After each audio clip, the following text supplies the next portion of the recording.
Magluluto tayo ngayon ng Eskabetche. Ito yung gamit ko na fish, Pampano. Pampano fish. Yan, nilagyan ko na siya ng asin. Yan, dito sa loob din. Nilagyan ko siya ng konting salt sa loob. Dito rin. Para magpalasa. Yan, konting-konti lang guys. So, lagay muna natin dito. So, ngayon ay slice muna ako ng onions at ginger.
Yan, painitin muna natin ang oil natin guys before natin ilagay yung fish para hindi siya didikit sa pan.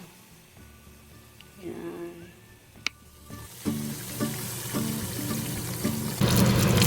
Kailangan mahinang-mahina lang na apoy para hindi siya sunog. Yung perfect yung pagkaluto niya.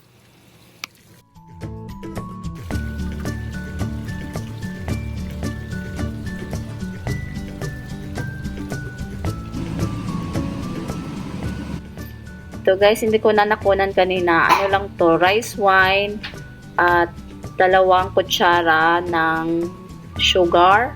White sugar kasi wala akong brown sugar.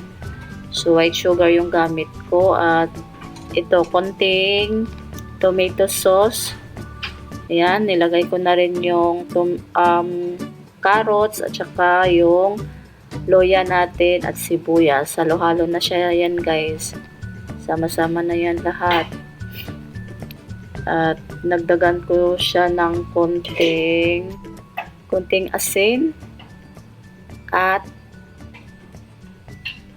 black pepper.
And guys, medyo konti na yung konti na yung sauce. Ayan, lagay na natin yung isda para ma-absorb yung lasa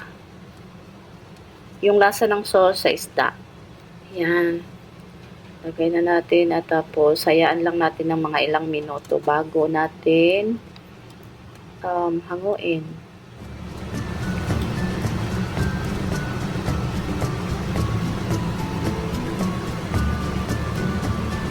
A few moments later.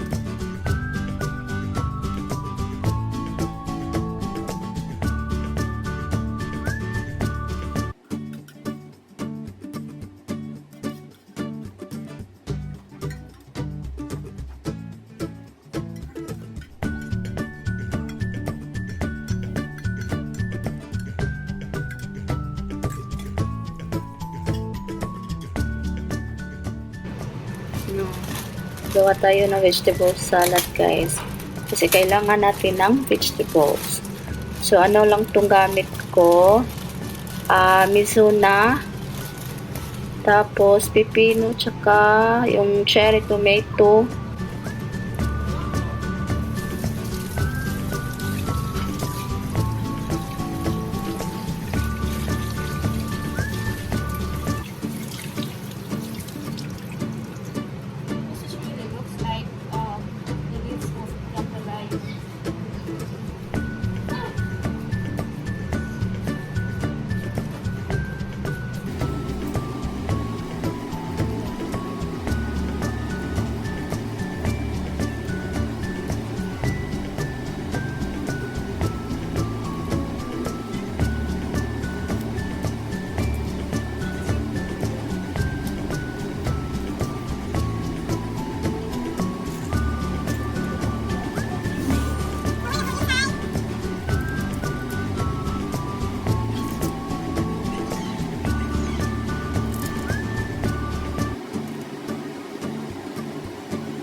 konting rice wine, at 1 teaspoon of honey, at konting asin. Lagyan ng asin konti. Tansya-tansya lang to guys. At ayan, halo-halo na yung, make sure na mahalo ng mabuti ang honey at saka yung rice wine. At lagyan ng konting extra olive oil at black pepper. Yun lang. At ihalo lang sa ating salad. Yan lang yung sauce na ginawa ko. At perfect naman siya.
A few moments later.